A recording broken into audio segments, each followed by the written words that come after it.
আজকে আমরা আলোচনা করব যে ষষ্ঠ গণবিজ্ঞপ্তিতে কেন আপনার চাকরি হয়নি এবং এনটিআরসি এর বিশেষ যে গণবিজ্ঞপ্তি এটি প্রকাশ করবেন কিনা এই বিষয়ে আমরা আলোচনা করব। আজকের ভিডিওটি যারা ষষ্ঠ গণবিজ্ঞপ্তির প্রতিষ্ঠান সুপারিশে অকৃতকার্য হয়েছেন তাদের জন্য খুবই গুরুত্বপূর্ণ। পুরো ভিডিওটি না টেনে দেখার অনুরোধ রইল।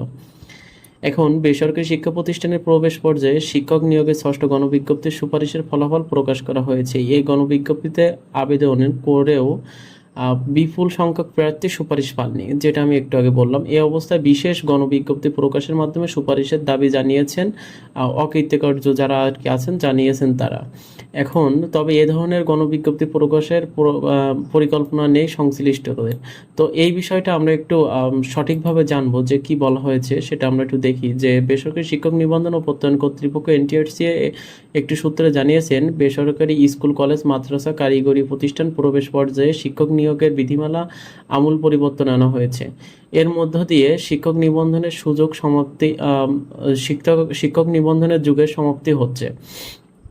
নতুন বিধিমালা অনুযায়ী সরকারি শিক্ষক নিয়োগের বিজ্ঞপ্তি প্রকাশ করা হবে। খুব দ্রুত সময়ের মধ্যে এই বিজ্ঞপ্তি প্রকাশ করা হবে জানিয়েছেন এনটিআরসি।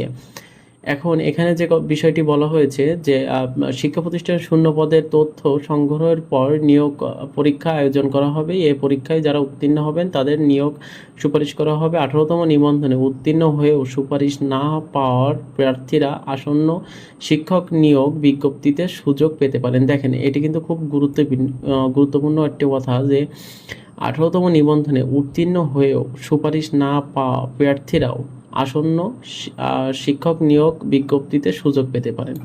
এখন যাদের বয়স পঁয়ত্রিশের আর কি নিচে হয়ে আছে তারা কিন্তু আবেদন করতে পারবেন আর কি।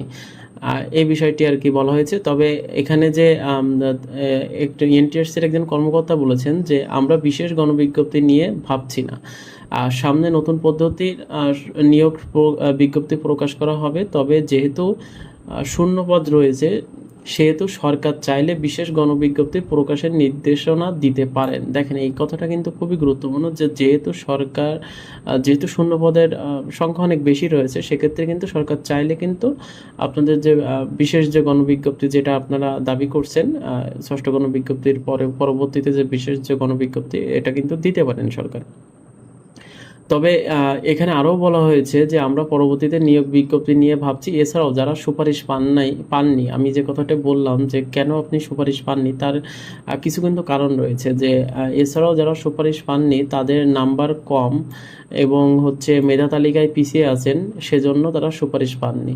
ফলে বিশেষ বিজ্ঞপ্তি প্রকাশ করেও কোনো লাভ হবে না। দেখেন, যে বিশেষ বিজ্ঞপ্তি সরকার কেন দিতে চাচ্ছে না তারও একটি কারণ রয়েছে যে আপনাদের কিন্তু নম্বর অনেক কম, অনেকের নম্বর কম এবং মেধা তালিকা অনেকে পিছিয়ে রয়েছেন, যে কারণে কিন্তু আপনারা সুপারিশ পাননি। এক্ষেত্রে কিন্তু বিশেষ গণবিজ্ঞপ্তি প্রকাশ করেও কিন্তু অনেকটা লাভ হবে না। তো এটাই ছিল কিন্তু মূল যে কারণটা আর কি।